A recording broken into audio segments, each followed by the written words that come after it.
Welcome to Future Role Model, a podcast that praises the unconventional and redefines what it means to be a role model. I am your host, Natasha Pearl Hansen, and in the house today I have Monsieur Jonathan Kite. Hello. Hello. I'm No, go ahead. really happy about your shirt. By the way, I can't stop staring I at want it. the shoes that you have on. You can have. I mean, they totally match. You know, Jonathan Van Ness on Queer Eye wears a lot of stuff like that, and he looks fantastic. Does he wear heels? Oh, yeah. What? Yeah. I love that. Yeah, and he looks fantastic, and I was like, you know what? The thing is, I have pretty big feet, not like Shaquille O'Neal sized, but I wonder what the biggest size I could get those in is. You know, I've been seeing more and more men in heels lately, and not just in drag situations. I saw a guy in heels out the other day, and I was like, you know, this is kind of a reverse feminism thing that we haven't paid attention to, but guys can totes wear heels. And they've been wearing there's some short boys for out a long there. time. I know, right? Yeah. Yeah, there's some short boys out there that could really go for some heels. Well, guys have been wearing heels. They've been wearing lifts for a very long time. Mm-hmm. I know a lot of guys who wear those in Hollywood. There's a lot of short dudes in Hollywood. I don't know you know how like Instagram, there's the algorithm where it gives you sort of suggestions on products in your feed. Yeah. If you, I guess, clicked on a certain thing, I'll get something like lifts, and I'm like, what am I clicking on That's that making them think like I want lifts? You're a short I'm guy. 6'2", yeah. Yeah, you're like, now, I it's don't not like need it. super tall, but it's like, you know, I don't know anybody Nobody who's over needs- 6 foot Right. who's wearing lifts. Yeah, I don't know that either. I mean, I feel like 6'2" is a very great size. It's perfect. It's tall enough where it's not super tall. You're not overwhelming. People don't expect that you play basketball. Well, that's 100%. And for casting, they don't, because for the most part, I mean, there are women that obviously are taller, but a lot of times they don't keep want you. They don't want you super tall. Yeah, that makes sense. Yeah, that's why actors are all short. It's just easier to fit them into frame. That's right. It's 100%. 100% true. Have you ever had that in a casting where you went in and they were like, "What?" They never my height, but mostly my ethnicity, or like them not knowing, or them assuming that I was Ukrainian or Russian. Yeah. And so, I mean, they sort of never ask your. I mean, sometimes they'll ask your height, but like I can tell sometimes that I'm just too tall. Like I did a job with Matty Cartapola. Do you know him? He's a stand-up. He's really funny. And they actually needed someone who was super tall because I tackled him. We actually wound up, that's how we became buddies in the commercial. And so that time, I feel like if they ask for your height, like, because I had to, it was for a Muscle Milk commercial where I was like the host of a talk show. Oh, nice. And I had to tackle him. And there was Clay Matthews, who had just won the Super Bowl with the Green Bay Packers, was like right there. And every time I would go to tackle Matty, he would like flinch a little bit. And I'm like, this football player is off to the side, being just like, take the hit, bro. Dude, right? Yeah. And yeah, so like you have to loosely take it, otherwise you'll hurt yourself. Yeah, and there was a crash mat, and they had stunts and everything on there. But it was one of those things, if they want you to be big, like in that situation, it's probably going to come with a price. Oh, yeah. Yeah, and Clay I'm a big Packer fan. I grew up in Wisconsin. Oh, I love Clay Matthews. I know that. Yeah, you're a Midwest guy, too. Yeah, Chicago. But you're Chicago. But I have a lot of family in Waukesha. Okay. I just did Appleton. Oh, no way. Yeah, Skyline. I've heard it's really good. It's I have never played it. fantastic. Oh my God, I should add that to Hi, it. Wisconsin. I'm touring in Wisconsin at the end of August. Oh, Wisconsin, amazing. Chicago, Minneapolis. Oh, cool. I should totally add It's probably too late, but I've heard really good things about the Appleton Club. It's a great club. They were super sweet, very friendly people. The crowds were awesome, and you know, I say that there was in the middle of, you know, surprise, a snowstorm. Yeah, And yet there's always a still snowstorm. there was like a packed house. Yeah. So it didn't keep them. Well, I think that's the one thing that's cool about playing certain Midwest cities. Like when I put this tour together, if you play just outside of a big city enough, there's not a lot of comedy. Right. So people come the fuck out to stuff. Illinois is like that. Yeah. There's an Improv, but it's in Schaumburg in a mall. Yep. Which you know, no It's always knock on packed. Schaumburg or the, you know, the mall comedy, but it's like, yeah, because in the city, I feel like even though there is a Zanies, the city is sort of it feels like it belongs to Second City, Right. Or to like Comedy Sports or IO. I mean, obviously Yep. the Zanies in the city is amazing, but it used to be a strip club. And it's not that large of a room. And then so Zanies, I just played Zanies in February. Oh yeah, did you get to play out by the airport as well? No, I haven't done the Rosemont one. That one is it's huge. I'm sure, because there's actually space once you leave Chicago. But because Zanies was the first actual comedy club that I played at when I started comedy, like when I started stand-up 9 years ago, because I was in Second City for 5 years before doing stand-up. Very cool. In Chicago? Awesome. So I was doing sketch and improv, and I never thought I was going to do stand-up, and then ended up getting an opportunity at Zany's. And my first show there, I had to do 10 minutes, and I got so drunk beforehand because I was so nervous. I don't even know what the fuck I talked about. But yeah, and so thankfully I've always had a really high respect for Bert because yes, when nobody else has done this, but when you were a new comic at Zany's, he would bring you up before the show and sit you down and like talk through the business with the whole lineup. Wow. So that's how I ended up getting drunk, because I was sitting up there like sipping on vodka while we were up there for like an hour and a half before the show. And he has us bring a folder and a notebook and a pen and paper, and we like sit. And the green room, for those of you who haven't seen it, is upstairs in the back. Yeah. And so it's cool because you're sort of like, you can hear the show, but you don't feel like you're next to it. Yeah. So you're like in an attic. Exactly. Yeah, it's cool. Yeah. And so he talked us through, gave us a lot of really cool pointers, and was basically like, if you want a career in this, you have to treat it like a business. And and so I've always really respected that club, because no other bookers are going to sit you down and be like, if things aren't working out for your kid, here's what you got to change, Yeah. Well, I think that really speaks to people in Chicago and people in the Midwest. Yeah. They're very friendly. And I don't think that I think there's a sarcasm to people, but I don't think that they're cynics. Exactly. That's a really great way to put it. But it's this genuine underlying level of care for all people to do something or succeed in some sort of way. Yeah, I mean, they're a super supportive community, and I think that that's why Second City works so well there, because a lot of times, for those of you who haven't seen it, sometimes they'll do like an improv jam afterwards, Yeah. and they ask for suggestions from the audience, and so it really feels like a community. Yes. And it's been around since the 60s. I know. And everybody, you can look it up, but it's like the people that went through it. And it sort of has, I remember going in high school, and like Tina Fey, Rachel Dratch, all those people were there, and it was insane. But it really didn't feel like it was sort of, and I guess now because the internet has sort of like made things maybe more or less, not even more or less famous, but just sort of given them this sort of like great Oz like mythology to them. Yeah. Whereas like everything in Chicago, at least from growing up there, it felt like a neighborhood place. Yeah.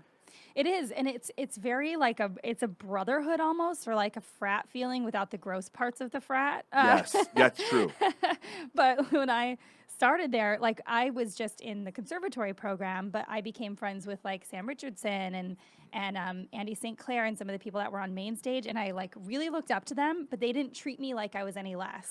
Yeah, part of it is I think it comes from like why people do things there, and again, this isn't like a comparison to here or New York or Nashville or Atlanta, but people don't think they'll be discovered. Like when we do showcases in LA like all the time. Yeah. Maybe someone will be there, or like there's rumor that someone's there. But like, I mean, and obviously Saturday Night Live has taken many writers and Sure, amongst others yeah. like Mad TV. There's a lot of places, but people I think just do it because they love it. It doesn't pay very well. Yep. And it's just fun. You can see that there's more of like even when I lived in Chicago, or when I go back and perform in Chicago, there's more of a relaxation into whatever I'm doing. 100%. It's like I can do an hour and just chill and enjoy it. Yes. Where here, everything. That's why you see so many people here in LA in particular end up doing the same fucking set for like 2 or 3 years. It's so funny. Because they're always worried somebody's going to be there. Not everybody. I shouldn't say everybody. Of course, a lot of people are always working through stuff. But if you do know somebody specific is going to be there, you hinder yourself by not wanting to do new stuff.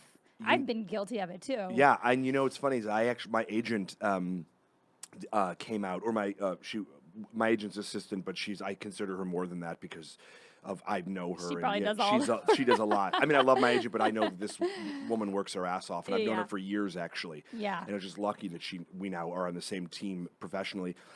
She, when she came out, I actually had that flash on Saturday. I was doing Belly Room, and I was like, no, I'm going to do the new stuff. And I did like all new for I think I did like 10 minutes or something, 9 minutes, and I did 7 minutes of all new stuff. Yeah. Just because I thought, if she has any insight or notes or whatever, you know, I sort of want that process. Yeah. And sort of recognize that like now is not the time to like polish up a turd that I've like been working on forever. Exactly. Like this isn't a showcase. And for her, because she'd seen other tapes of me, but she hadn't seen me live. I used to hang out with her. Her husband's a buddy of mine too at the Laugh Factory a lot. And I was doing new stuff, and I know I feel like I hear that a lot, and maybe I hear it for myself, being like, oh yeah, man, I'm working on new stuff, and then I'll either see it in other people or myself, and I'm like, that's not new. So I really have put my feet to the fire and gotten rid of sort of the stuff I'd been working on and sort of started writing a brand new hour in the last 6 months. Which is, it's tough. It's tough to know when to transition there because I just shot my first special. Congratulations. And so, you know, there's a lot of stuff in there that I'm like still polishing and making better, which is just the process. I mean, of course, you know, I'm going to go watch it in September and be like, fuck, these jokes are so much better now. Yeah. But like, whatever. It's, you know, it's a snapshot of what you're working on, essentially. Right. And, you know, that's the hard part for comics is like, when do you trash a piece or when do you keep adding on to it? Or well, like, I think that social media is such an exhibit of a false sense of, you know, just improv or, you know, coming like off the cuff that it's meant to seem that way, but it's so carefully crafted. Exactly. To come off that way that I feel like when I see comics, because I sort of like to watch older stuff that people would do, because I like Mitch Hedberg had a set that he was on a Canadian network television show. So fucking good. And he screwed up a joke, or no, maybe it was on Letterman, and then he was like, okay, well that one sucked, or he had a joke about that, and the audience laughed because we weren't so used to having it just be cut and dry and needing it to feel like this false perfection. And and the audience like laughed and cheered along with him. Or I watched a Penn and Teller set on Saturday Night Live this morning when they were on 1986, like as a guest thing. And there was so much like, there was an energy that I just haven't seen in a long time in that type of stuff. And I think that they were sort of just going to wing it. To the best of their ability. I think we forget that they were comedians too. Like that's kind of where they came. Yeah. Like they're really good performers. Amazing. But you know, when somebody like becomes a Vegas performer, you end up putting them in a different category in your brain for some reason. I completely even forgot that they used to do like stand up and magic. Yeah, but also I think because they're sort of known for their magic in terms of like all the other things that they've done, whether it's the Fool Us, their show that's I think on the CW, like all these other things that they sort of do. Whereas I think the comedy is almost like a rock star. It's like their banter in between the hits. Yeah. And I think that they're so good at it. It's like when you see a musician who, you know, like Fred Armisen, who's a great drummer, and his special of, you know, comedy stand up for drummers. Did you ever see that? Yeah. Yeah, it was so great. It was so weird and different, and it was I loved the same, it. and it was like one thing. He was just like, he was a musician, but he had jokes about the music. Yeah. And so I feel like they're that type of performer, where they're sort of doing two things at once. Yeah. And you know, it's like and they've like crafted themselves together, so it's just such a seamless thing. Like some people just have really good rapport, which is even why in the case of podcasting, I really enjoy one-on-ones more than like group situations, because I enjoy just like the ability to have banter without like the stepping on each other. Well, people take that for granted, I think. Yeah. I think that's why there are very few comic duos now. I mean, there are some, you know, the Lucas brothers, you know, there's Sklar brothers. There are Garfunkel and Oates, but it's, you know, it is, especially sisters. What is it? The Putterboss sisters. Yes, yeah. But it's just a hard. I don't know. You don't get it as easy, and I think when you see it done that well, I mean, obviously, you know, Teller doesn't talk. It's way harder than doing it alone. I mean, I feel like that the give and take of that is really, really challenging. I've tried to even host shows with great friends of mine before, where we were like, oh, let's host we'll host a comedy night or like this awards night, and building that kind of. I don't know. I mean, Tina Fey and Amy Poehler have it down, I feel like. Absolutely. But that's not it. It's not an easy feat. No.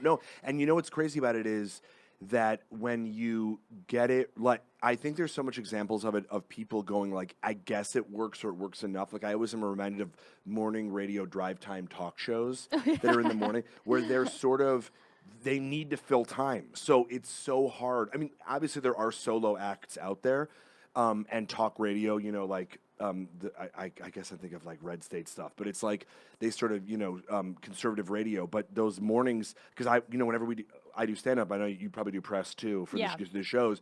It's always like them interviewing me, and it's always one person who's sort of like it'd almost be better, if it was just one person. Yeah. But they need the other person when you're not there, and that person's not going to go like take a dump while you're on the air, or just hide under. Exactly, right? Or like catch up on emails or something. Right.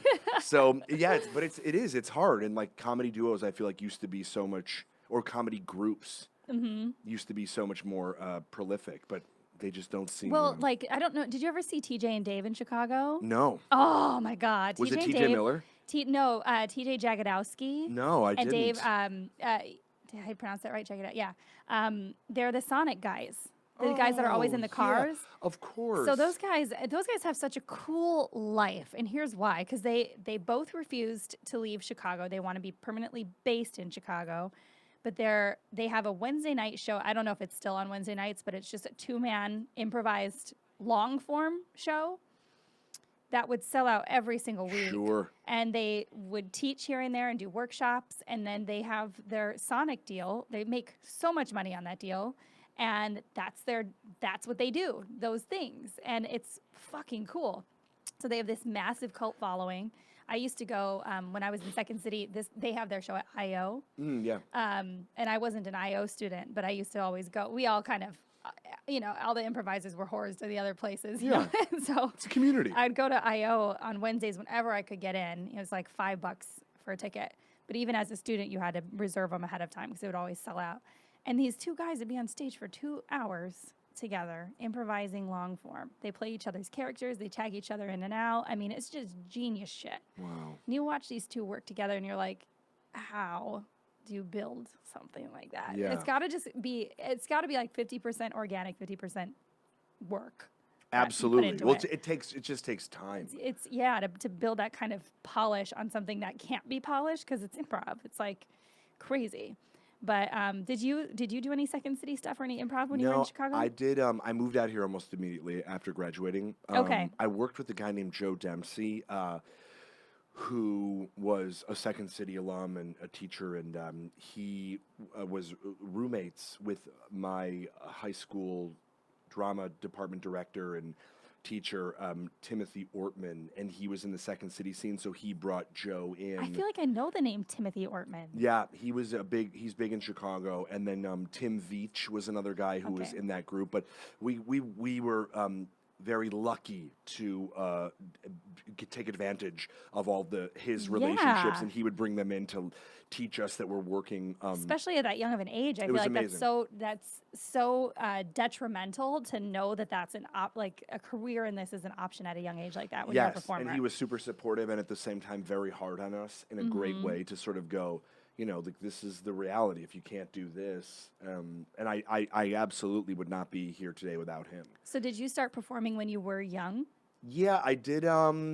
I didn't do stand-up until a few years ago, and but I did improv and I guess whatever sketch was available, but mostly improv. I went to the University of Illinois at Champaign, and I was in Spicy Clamato, which was their short-form improv. Oh, cool! So it was like improv games and stuff. Yes. There was a long form that shout out I wasn't in it called Potted Meat, and it was great. But I think it was one of those things where. Somebody in the theater department was already in Spicy Clamato, and so I just had a lot of responsibilities with acting because I majored in theater, and so I feel like I had the opportunity and the time to really, because I didn't want to half-ass it, to be a part of one thing, and so I sort of auditioned for Spicy Clamato because I knew this guy Mark Lessman who was already in it, which was really cool. And then but I've been performing, I guess, as long as I can remember. That's so cool. So did you know at a young age that you did want to be in TV or film? I wanted to be an animator for Disney forever. Ah, interesting. Yeah. Are you a cartoonist of sorts? I used to. I was the political cartoonist for my high school newspaper. Oh my gosh, that's so fun. Yeah, it was fun. And then I think, but I always sort of, in the back of my mind, thought that was the coolest thing. I think maybe in first grade or something that I sort of had the understanding that people could get paid to do these things. And I thought that, I don't know that my mind has ever been blown quite like that again, because I think, you know, as a Watching kid, animators? well, no, just realizing that like people can get paid to be actors or comedians or performers or artists or whatever. A lot of schools and a lot of kids don't really I think more so now. There's a lot more art programs, a lot more pressure on the arts, but I think that's a big thing, is that because I didn't know it was a job. I was just like, oh, I want to do weird stuff. And then once I realized it was a job, kind of similar, I was like, dang. You can get paid for this? What? Well, I mean, it takes time, but. You know what, though? But I think the idea is with the amount of creativity that sort of has been brought through, you know, social media and the internet, it's exposed all of these new, like people who design. This guy that I grew up with, he designs custom shoes. This guy, Brad. And so he'll take like these Jordans, these Air Jordans, the Space Jams, the 11s that have patent leather on them, and he'll hand paint them to be the Cubs when they won the World Series. Oh, nice. And so he is an artist. And so I know him because I know him, I grew up with him, but also because somebody like sent me a Facebook link and was like, yo, look what Brad's doing. And so I think the sharing of the ideas, it makes it seem not easier, but more possible. Right. Like there's a potential because of the amount of people that are sort of doing things that I could never imagine that. Growing up in Chicago in the 80s when Jordan, in the 90s when he was, you know, playing, that someday somebody would take his shoes, and, you know, they just weren't doing that back then. Right. And the world wouldn't really probably know about this guy outside of Chicago if there was no internet. Exactly. So, yeah, because when we were kids, we didn't have that. Yeah, we didn't. And the bonuses, I mean, because that's what I always say, the bonuses of social media. I don't know if you watch Adam Ruins Everything, but sometimes you get some really cool shit off that show. But we don't really think about it. Every generation's got their social media. Like, you know, back when newspapers were brand new, that was their social media. Right. Everybody was used to say, oh, these people just bury their heads in the newspaper. Nobody talks to each other anymore. Well, I mean, it's the same shit. Yeah. You know, there's that for every generation, but you have to look at it as a positive, because we do get a lot of really cool benefits from it. And we adjust. I mean, we're in such a particular time where our brains were sort of super saturated and over flooded, you know, or like overloaded and sort of flooded with so much information. Like it was, you know, I think of like MySpace, Friendster, Facebook, like they all sort of came together, and then that was just in America, because there's like, you know, and then came Twitter, and then like Tencent in China, and like Weibo, and, you know, it's sort of like it's happening, but just at a much faster speed. So our brains will adjust. It's just that right now we're sort of, our call center like can't handle the amount of volume that's getting into it. But like you look at somebody who's younger and they sort of don't know another way to do it. So their brain, because our brains, I think, wrestle with the idea of this is the new way, but remember the old way. Yeah, and so it's not that we can't learn them. It's just that we have such a muscle memory and experience for a long time of doing something, and then we couldn't even imagine the other thing until it existed. So our brain just has to go, oh, now it's this. It's like learning a stick shift now to automatic. Yeah, exactly. And just having, like, we were just talking about this the other day too, because I forgot what movie I watched. It was the new James Cameron movie. It's like the newest Avatar kind of movie. It's animated. It's about Alita. Oh, yeah. And it's actually really cool. Yeah. But I ended up getting a conversation with friends about cyborgs. And I was like, I feel like we're really close to an era where cyborgs will be a thing. And if I had an option to like trade in my normal arm for like some cool ass robot arm, I fucking would. Yeah. I would do it. There will, because they did it for a lot of veterans and stuff at the electronic conventions. It's getting really cool. The amount, like, even these new fittings that they have can read your brain waves, and maybe it moves a little bit slower, but like it does. You can just think open, grab, and it like does it. I mean, that's insane, right? And it's exciting. Incredible. But like us in particular, you always want to think your generation is special and more special than the last for some reason. But we are in this very strange wave of technology. Like things that we're seeing now, 100 years ago, were like horse and buggy. Yeah. You know, the advancements we've made. Well, they were in sci-fi books like Isaac Asimov and everything. So, you know, Ray Bradbury, and then people kind of go, oh, wait a minute, those are realities. I know. It's so strange to think about. But anyway, backtracking to growing up. What era did you grow up in? The 80s? I did. 80s and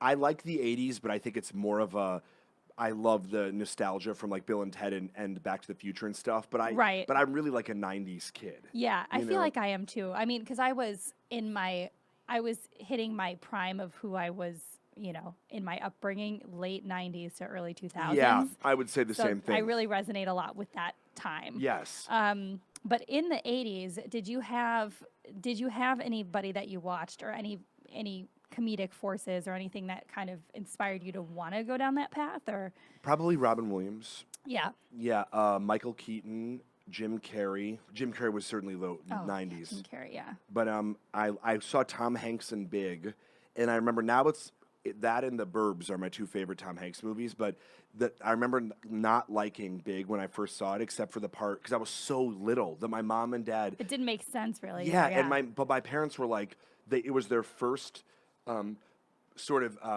introduction with me to say, hey, this movie exists as well. You might like it. So I remember standing in line at the movie theater with them, being super little.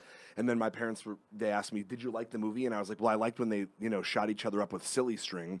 And that was like the one thing I took away from it. And then the big piano was mine. Oh yeah. Well, we had, the FAO Schwartz was in Chicago. Yeah. And I know that it takes place in New York, but I believe, but there was one, we had it in Chicago. And so that was huge when I went to go visit my mom down at work and going, oh my God, that's like from that movie. Yeah, like the movie. And so that was really cool. But Tom Hanks was certainly a beacon of light for me, and John Lithgow. There were a few that were John really. Lithgow's a good one. Yeah. Just because I thought that, another thing is like, everybody, which is so great about inclusion and sort of the diversity thing that's happening right now, because people are going, even if they watch TV, they're sort of being introduced and going, whoa, there's someone out there who's like me. Yeah. And I think back then, we didn't really have that. And so I remember growing up in the Midwest and sort of like feeling a little bit like an outcast. And then I would see these people that became my heroes, and I was like, whoa. I remember when we first watched Jim Carrey on In Living Color, my mother, it clicked for her too. She's like, there's someone else out there like him. Or like, not that I'm like Jim Carrey, like, but that there's similar pieces. Or just people that are able to be weird. Like, there's nobody like Jim Carrey. There's nobody like Mitch Hedberg. Like, just very specific types of people. And Mitch Hedberg was a big thing for me because I used to originally write kind of one-linery stuff, which is not at all what I do anymore. But I originally thought that was going to be my shtick. And Mitch was like a big inspiration to me, of course, because he was, one of the best at it. But yeah, it's always fun to think back on these, like, really these people that kind of stick out to you in your brain when you're starting to work on your craft. And, like, not that you want to emulate what they do, but you got to have somewhere to start. Yeah, and I think for me, it wasn't even about like doing it, like being like them. It was just sort of because I would watch interviews with them, and then I could see like, oh, I didn't feel so alone, or like it didn't feel so strange. Exactly. And it didn't keep me from feeling like an individual. I wasn't like but I was like, oh, it felt like like-minded people. Like it opened you up to opportunities. Yeah, and then it made me want to sort of just research these people and see what their interests were and sort of what because Robin Williams is from Chicago. Yeah. Which that was a big deal, and we had like guys like Bill Murray, John Belushi. So I got lucky because a lot of the people that I really that I still look up to it was cool that they sort of came from a similar place. Yeah, and it makes you feel like, okay, if they could do it from here, then I could do it from here. Yeah. What is your background? What is your like nationality background, or what's your parents' My mother dynamic? is Danish and Norwegian, and my father is Romanian, Georgian, and I can never remember if it's Polish or Ukrainian. Okay. But yeah. Your mom is my dad's mix, Danish and Norwegian. Oh wow. Mm-hmm. But my mom is Sicilian and Dominican and Black, so different mix on that side. But yeah. Wow, that is a starting five of diversity. Right? I know, right? Yeah, I always love to find out because that's a big. Both of those are big populations in the outside of Chicago area. Big Polish, Slavic. Yeah. Yeah. The most Poles outside of Warsaw. Is that true? Mm-hmm. Okay, that makes sense because I have so many fucking Polish friends. I know it's like the pierogies are unreal. You gotta try. But and that's the other thing about Chicago that I'm proud to, sort of be from there is that the diversity level is off the chain. So oh my God, I know the amount of Irish people. It's only Ireland has more. Like they dye the river green on St. Patty's Day, and it was cool. I got exposed to a lot of that growing up, and it was just it made it that much more. It made me want to learn. Yep, and that much more. And that's what was cool about working in Chicago. Like coming up, I had bartended in so many places. Yeah. So I had friends that lived in Pilsen, and friends that lived like at the end of the Red Line, and people that lived up north by the Brown Line stop by Kimball. And I'm like, man, each different. You take the train from one end to the other, and you've hit like 15 different segregations of ethnic neighborhoods, and it's like pretty dope. It's just so much influence. But did you have a big family, or did you have? No, I have my parents are still together. They live in the same house I grew up in. They've been married 46 years. Oh my gosh, and, that's cool. And then I have my brother. My brother's transgender, so I grew up, but it was just my sister and I, and now it's my brother and me. But still two kids. Like we were pretty, Yeah. Was that a lot of cats? That's interesting that you have a transgender, because I feel like that's something a lot of kids aren't exposed to. Did you know that the transition was something that was coming when you were young? I mean, she was always. I don't want to say always, because I don't want to speak for him or her. Right. But I think she was gay her whole life, and then but there was something. I don't want to speak for her. I think she felt, or it seemed from as close as our bedrooms were across the hall from each other, that she was experiencing a lot of not even being lost, because I think that she always had great direction and focus and was far smarter than I. But I think really felt like something was missing, or like there was when you have something on the tip of your tongue, but you just don't know what it is. Yeah. And so I think that that's what her life was. And it's hard for kids because you don't really know what the thing is yet. Well, back then, especially, like there was, it was it's very so much more open and accepted now. But then, and then she came out in high school and dated women, and then I think in her mid-20s became a male, or transitioned, and then like his life changed. Like it was crazy. He was like Tom Petty. That's what I was trying to think of. Tom Petty. Like that was like the thing on the tip of the tongue, and then it almost set her free. And so now he's a completely different person in terms of I feel like he's much happier than she ever was. Oh yeah, because he feels fulfilled. Yeah, and then has a wife and has a kid, and now about to have another kid, and.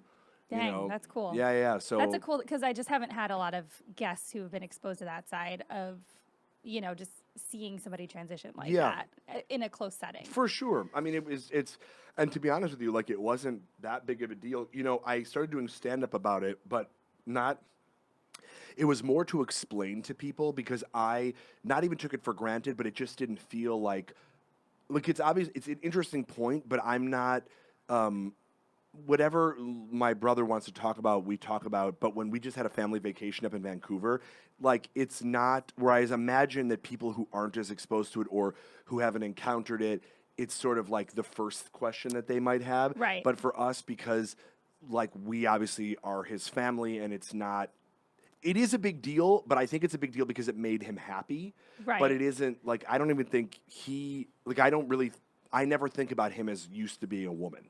Right, and it's such a gradual change when you kind of see it happening, as a person, the character change and just how like seeing them become happy. Yeah, and so it's now he's been a man for almost 15 years, so it's like it's been the norm for a very long time, and it doesn't really ever come up. And then the only reason I talk about it on stage is because I wanted to talk about my family. And I realized when I had brought up, and I actually wrote the joke when I was in Appleton, because I was sort of talking about transgender, and not that Appleton isn't aware, but I sort of make the assumption. Less prevalent, probably. I mean, listen, I would say, I think people's exposure with that is probably either transparent or Bruce Jenner. Right. That's probably what they know. And neither is the case of my sister becoming. I mean, to be totally honest with you, I've never seen Transparent, but I'm aware of Jeffrey Tambor's character on the show, and then obviously Bruce Jenner becoming Caitlyn Jenner. So it's not even the same thing. They're both different, yeah. Yeah, and so it's like for my brother, I usually say, I know it's 2019, and I'm not assuming your ignorance, but I just want to explain that this is what it was like, so that I don't gloss over it. But at the same time, I'm not like you're kind of making admonishing or explaining in a way that it's like demeaning it. Yeah, I'm not. I'm just like sort of explaining and sort of maybe enlightening, not even to like obviously transgender people, but more specifically this important person in my life. Well, it's nice to loosely put a story like that out there, because then it starts hitting people in the back of their mind that that's just some people's normal. It's normal. Well, I mean, that's the thing about Will and Grace. Like that was like when I was on Two Broke Girls, we had this woman, Joni Marchenko, and Michael Patrick King, the creator of the show. He was they were both writers, and I believe, I don't want to screw this up. I think maybe even Joni was a producer on the show, and that really helped my parents growing up. And not that we are like, honestly, there's no homophobia that I'm aware of in anyone in my family, but I think just in general at that time period, I remember my brother and my mother would watch Will and Grace. And so when they came to a taping, my mother met Joni and was just like, we just want to say thank you.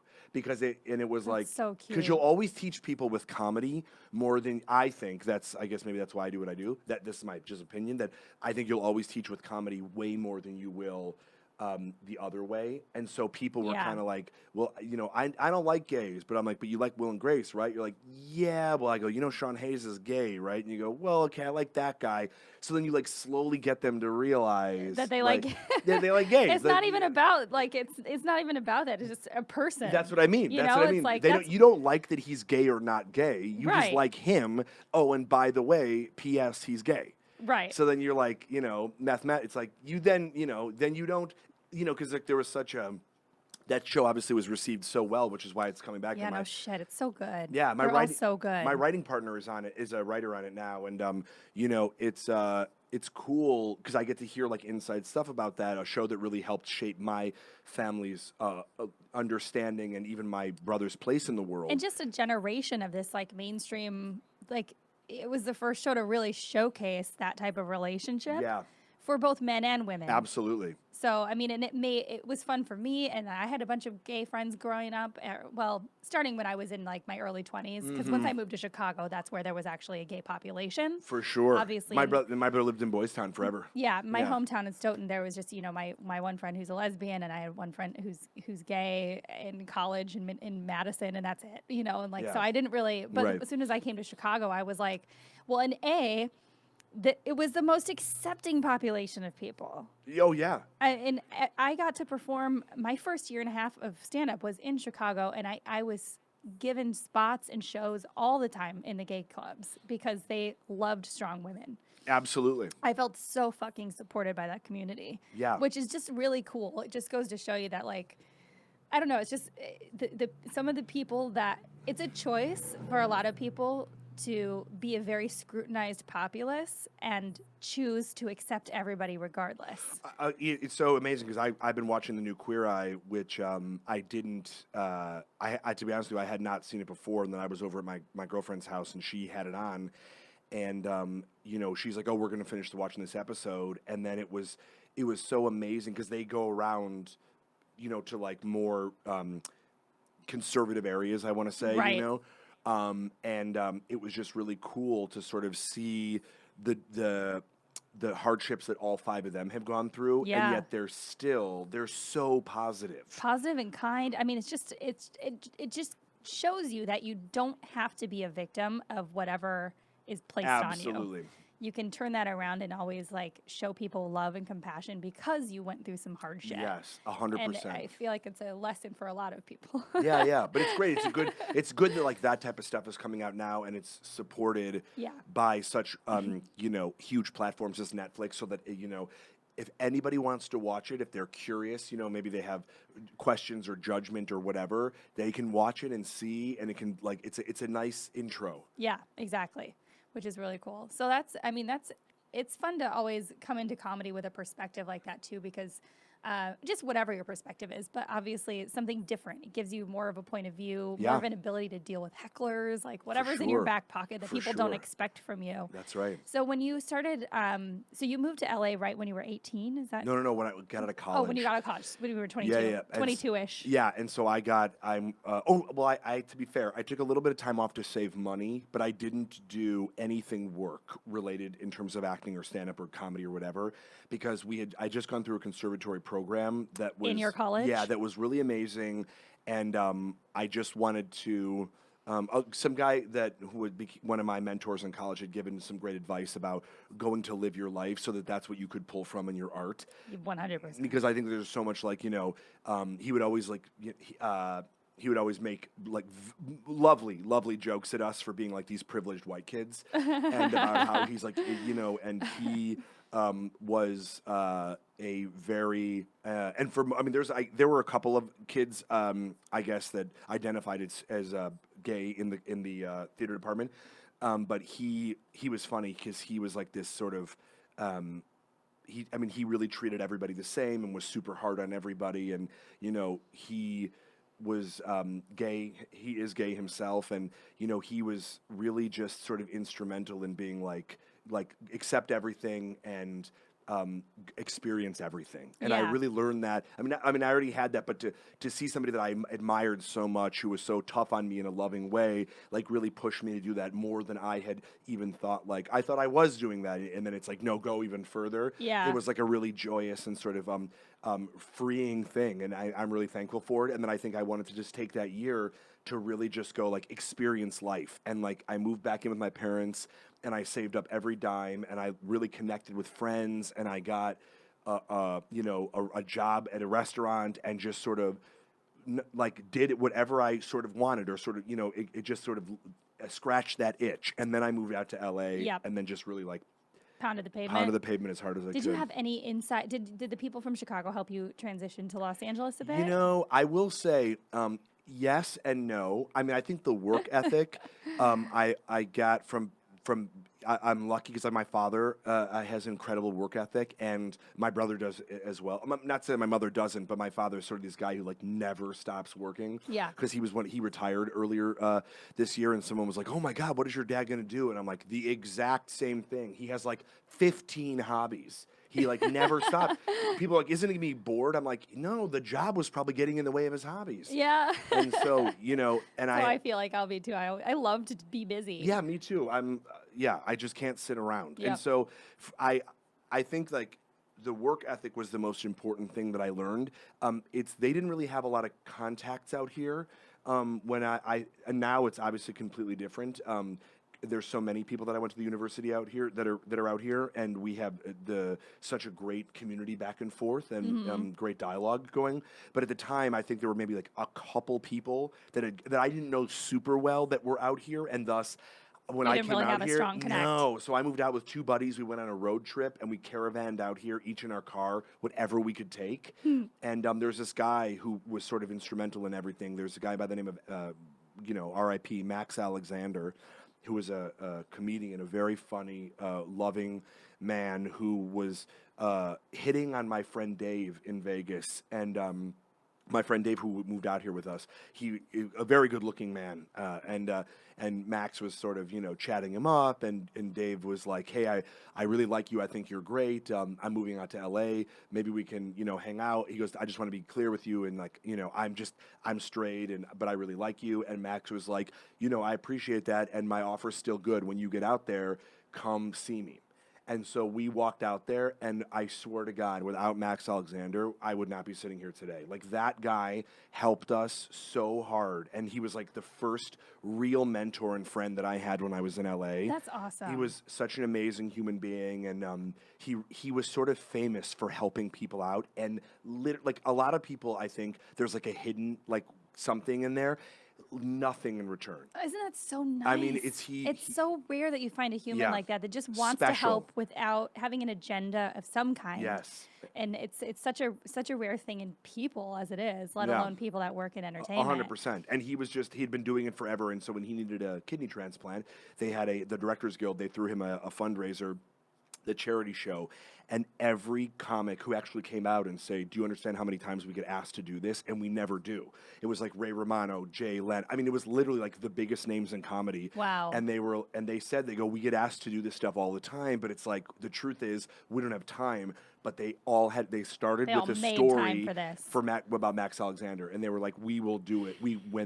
Nobody said no. Yeah. I mean, it was like the greatest lineup I've ever seen. How long ago was this? It was probably about 12 years ago. Okay. Maybe 13 years ago. Okay. Because I'm not super familiar with the story, but yeah, no, he he just was a guy that helped everybody, and everybody loved him, and they really respected him. And so anyway, they all came out, and so it was just an amazing sort of way, because he wound up moving back to New York to live with his brother before he passed. But it was such a wonderful sort of like send off. Well, what a great way! Like, if everybody's going to die at some point, you want to, at least when you go out, know that you did all the best things you could have done. I mean, what a great way for your heart to feel before that happens. Yeah, and we were, we all loved him so much, and that obviously it was totally oversold, and everyone that's really awesome. did it for free. And so that was sort of like my introduction to this town. And so, you just found the right person. Well, when people come out here from where we live, my mother will be like, hey, this guy David or Jimmy or whoever, Sally's coming out there, will you help her out? And I go, I'll always talk to people because someone did it for me. Yeah. And that's so good. And if they hadn't, then I wouldn't be here. Yeah. And I've always tried to operate like that too. I can't do a lot for people at this point, but there's even, people out of But even Bert, like, talking you through that. Yes. I mean, that's enough. Really sticks with you. Because look where you are now. It makes you, when you have these, ups and downs. Obviously, we have a lot of downs in this career as we do ups. When you have those low moments, you think of people like that. You're like, I think, if one person cared enough, somebody else is going to. It's amazing. It'll keep you kind of trucking along 100%. in those shit spots. It really, and you know what? Sometimes, like, people, I think people maybe outside of it always want you to quantify it to like a single act, or if you do enough of this, you'll get rewarded. And I say, honestly, it takes more luck than anybody in power is willing to admit. And sometimes I was just lucky to meet Max Alexander. And so I didn't do anything to deserve it. I didn't earn that right. I got very lucky, and I tried to make the most of it and really absorb and learn from someone that I respected, and somebody who was kind enough to share his time, his energy, and his insights with me. Yeah, which is incredible. Because that's the first thing. When you get here, it's just overwhelming. You don't even know where to start. A lot of people don't know. I didn't know, like, how to build an acting resume. I didn't know any of that shit. No. I was like, where do I get a headshot printed? Right? Yeah, in the mail. Yeah. It was like... Yeah, I still, when I moved from Chicago to here, which was in 2011, it wasn't even that long ago, I still had my reel on a DVD. Wow. And I would have to send my acting reel. Do you know what I wanted to do, though? I want to do this, and I'm trademarking it now, damn it. I want to do my comedy show on a VHS. Oh, that'd be so cool. And I want to sell VHS tapes just for after nostalgia. My shows. But also have like old VHS there. Like have a VHS stand. Yeah, that'd be sick. And then also sell VCRs. You sell VCRs. I was just going to say, you need the VCR too. And I'm like, I'm going to corner that market because we can do it. And I know, I can do it. So anyway, that's what. And the VHS tape could come with a little external drive. So in case, they are on the road. Yeah, really. Yeah. Or I also come with a tape rewinder. If you buy 2, I'm going to give you this tape rewinder. Jonathan Kite approved. I love that, man. People are putting the albums on records. Why not do VHS? Oh, and DVDs. CDs are coming back because the quality is so much better than an MP3. Yeah. And vinyl's having the biggest resurgence. It is. That it's unbelievable. I just got a record player about 8 months ago. Everything cycles back because I love records too, and my grandpa's a jazz musician, a pretty big one. Oh, that's awesome. awesome. And so he has this collection. It's probably worth like $1 million, his collection. But he's got original vinyls from like the 40s and the 50s that his family collected, and then like Muddy Waters and all this stuff, like old ones that like these guys have all touched. It's pretty nuts. It's history. Oh yeah, and it's really cool that it's coming back. Of course, every generation wants to bring back something old because after 100 years it becomes an antique. Then it's cool again. Yeah, of course. It's like vintage is under 100 years, I think, and antique is over 100 years. It is. Yeah. We're about to hit some cool antique sections. Now things in my parents' house are going to be antiques, and I'm like, sweet. Well, the Roaring 20s. I'm telling you, people have been waiting for the Roaring 20s for about 90 years. Yep, it's coming. Wait. I want the gramophone to come back. Yep. Because you can slow down or speed it up, So like you do Eminem and Logic like even faster than they were able to do it. Yes, exactly. Oh, things are going to get real cool in the DJ world. Yeah, just like spinning this. So when you moved here, how long did it take you to feel like you were comfortable in Los Angeles, or was it about a year and a half, 2 years? That's not that bad. No, that's really not bad. I also couldn't get it. Like I got an agent right away, but it was for commercials only. I couldn't get arrested to get in for film and television, like nothing. And so it wasn't hard so much for me as that I am an impatient person, and I just wanted to start working. And so I really would like focus on doing the commercial stuff as to the best of my ability, and I just wanted to sort of have that, but also have the other stuff. Yeah. And it took a couple of years, but then I feel like I started to sort of hit my stride. Consistently work. Which is, I mean, a lot of people don't realize that's hard to do. Very hard. So you've been very fortunate. Yeah, I've been lucky. Again, I will never say if someone was like, what could I wish on someone? I'd say luck. Yeah. It's timing. Yeah. Yeah, it's better to be lucky than be good. Yeah. It's so true. But you can't help that. So. No. So you try to be as good as you can be. And then hope the luck comes in. Yeah. That's such a good way to put it. But what was your first big break into that you felt like, oh shit, I'm gonna probably be okay? Well, what's funny is I did a couple commercials that were like huge nationals for like 3 or 4 years, and I did a bunch of those. Oh, and back in the day too, they used to be so I'm lucrative. talking about like the early 2000s. They used to be so lucrative. Yeah, it was then. insane. It's so different now. Oh, the buyouts. I have a few friends who used to be in that same era that were early 2000s, where able to pull in 6 figures very easily every year just on residuals. Oh, yeah. And then I came in, I did 2 Broke Girls, and then I went back to the commercial game, and all of my buddies who had been assistants were now running their own studios. I hadn't seen them in like 6-7 years. Yeah. And they sort of each individually, like at different points, pulled me aside and was like, I don't know if anybody's told you, but the commercial game has changed so much. They're like, just so you know, 70% is non-union. You won't do those, obviously, but they're like, they would all give me their own breakdown of what was happening and how it's like Peter Pan went away, and when he came back, like Neverland was different. Yeah. Unless you're a spokesperson, unless you're like Flo from Progressive or something like that, like those are different types of contracts. Yes. But I did 2 national brands last year, and I mean, it's just not the same. It's just not the same. Because now they'll use it on internet or usage, and they can change it's just, it sucks. But in terms of like breaking, I feel like I know this sounds weird, but I feel like I haven't broken yet, because like in the weird thing, like I got a sketch show with Jamie Foxx, which was amazing.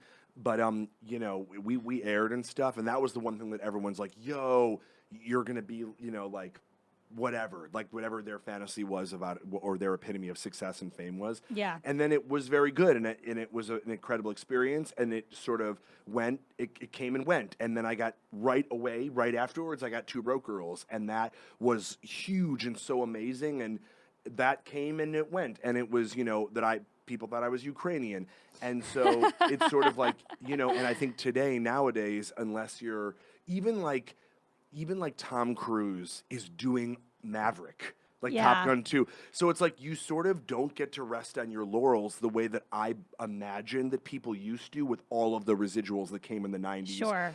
I guess some partially 80s. Well, and what 2000s. people don't realize, economy is a scale. And I mean that to say, once you start to, like, people from back home even look at things that I've done, and they're like, oh, it seems like you're really killing it in LA. I'm like, well, what does that even mean anymore? Like, yeah. Oh my God. My life costs, my mom, me and my fiance make more money than my parents. And I always thought my parents made a lot of money. We're doing well. Yeah. And we don't feel like we have anything because our cost of living is so fucking high. It's amazing. And so, like, it's all a scale. So the more you start to make over time, the more expensive things you'll sign up for, and the more bills that you'll acquire, and then and then before you know it, you're like, I'm not even making anything anymore. What is that?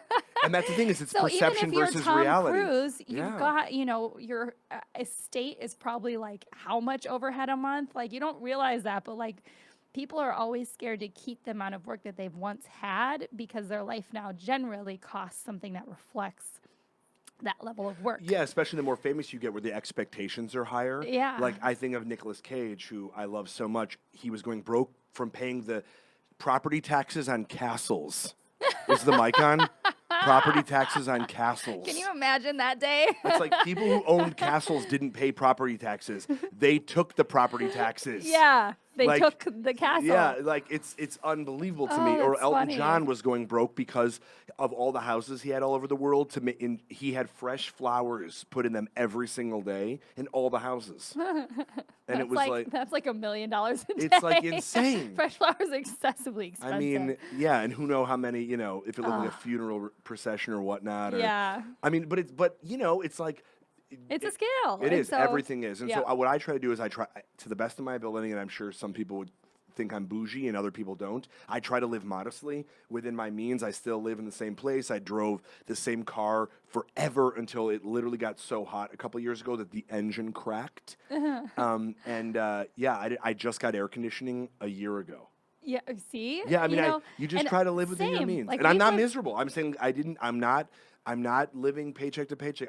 I just don't go out there and, Same. Yeah, we've had the same like Nissan in our lives for 8 years, 9 years, the same apartment for 7 years. Yeah. I mean, that's just the kind of shit you got to do to make sure that, and I've heard stories about so many people. I think Kristen Stewart was one of them who until she finished shooting the first Twilight, I think she was still holding on to a service industry job.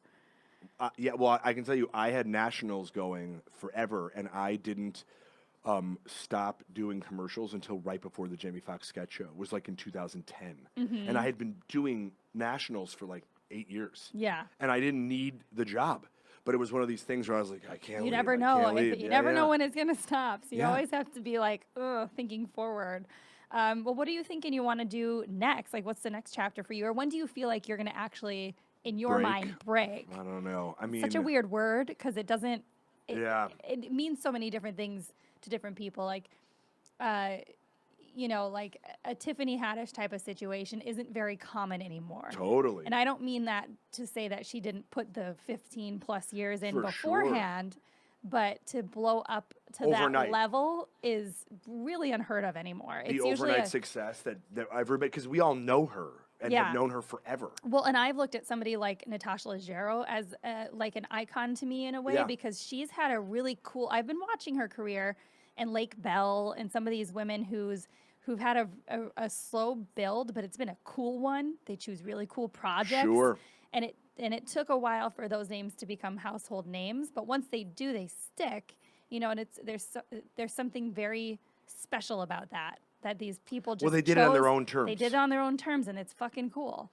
And to everybody that's different. The journey is different for everybody, but to break anymore, it's like, is it a household name? Which community are you hoping understands who you are and knows you? Is it having the respect from your peers? Like, what is the technical? I mean, breaking? I think, I look at somebody like Adam Sandler, who is sort of, and Will Ferrell. I mean, there's a lot of people like this, but who sort of, they make anything they want, whether it's drama, comedy, television, film, streaming, theaters, whatever it is, shorts, and they do it with their friends, and they sort of do it like we happen to be at the People's Choice Awards, excuse me, where Adam Sandler won like some huge award. And he was not cynical about this. I'm not going to do it justice, but he was essentially saying, like, I know the critics shit on me, but it's like, but it doesn't really matter what they think. It's like the fans decide what comes out, and as long as you keep seeing it, I'm going to keep doing it. And he did it so much more beautiful than that and poetic, but it was so honest and just no like Scooby-Doo, like no like Sandlerism, and the crowd went apeshit because it's giving them the power. Yeah, and it's saying, I give a shit about what you like. Yes, which is at the end of the day, critics aren't wrong.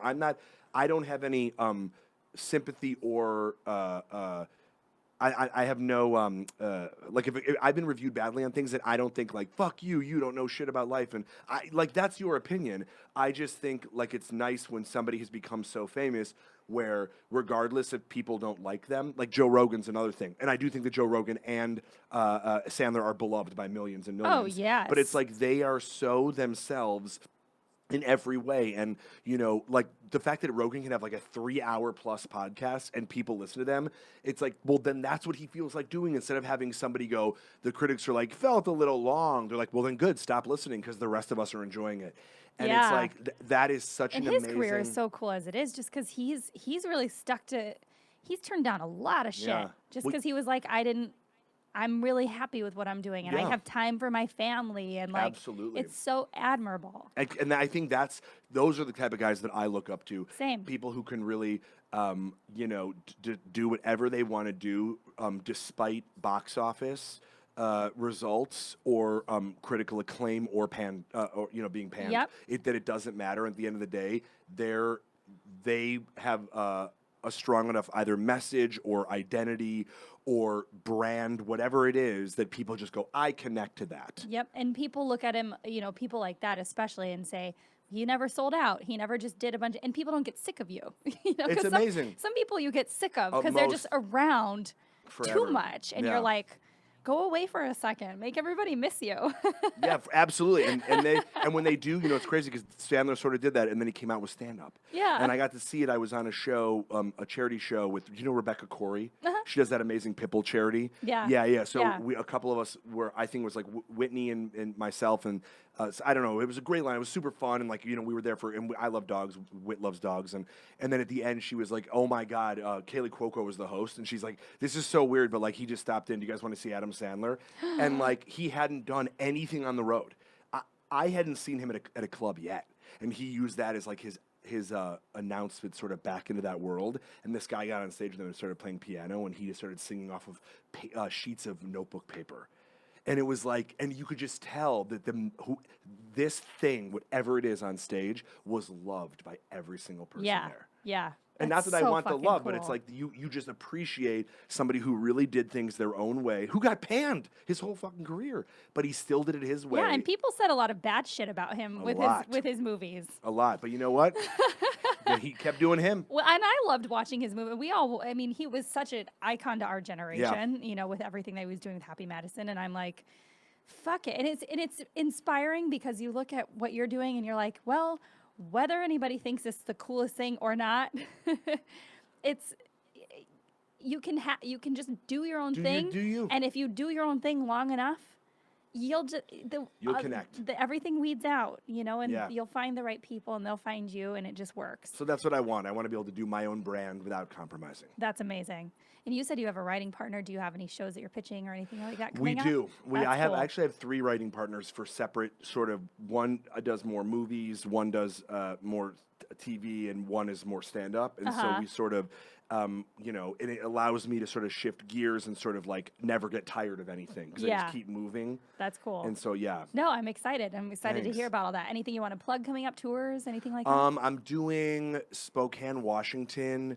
I'm doing a lot of corporate stuff coming up, which is great. Those are amazing. But the next public show I'm doing is in September. But I'll put it out. My social media is for Instagram and Twitter is at Jonathan Kite, JonathanKite. And and I perform. I mean, I'm in town, so if you're in town, come see me. But I'm up somewhere. Yeah. Every night or every couple. I always tell people watch Instagram stories. That's where everything's posted. Yeah, it's 100%. It's your TV channel. It is. It's my TV channel. But it's all advertising for me. Yep. There's no TV show. It's all commercials. Same, yeah. In the process. Yeah. And you can find me at NPH Comedy on all the channels. Follow the podcast at Future Role Model on Instagram or at Role Model Pod on Twitter. And my upcoming tour is at nphcomedy.com/TIX. Any closing thoughts or remarks? No. Perfect. Bye. Bye.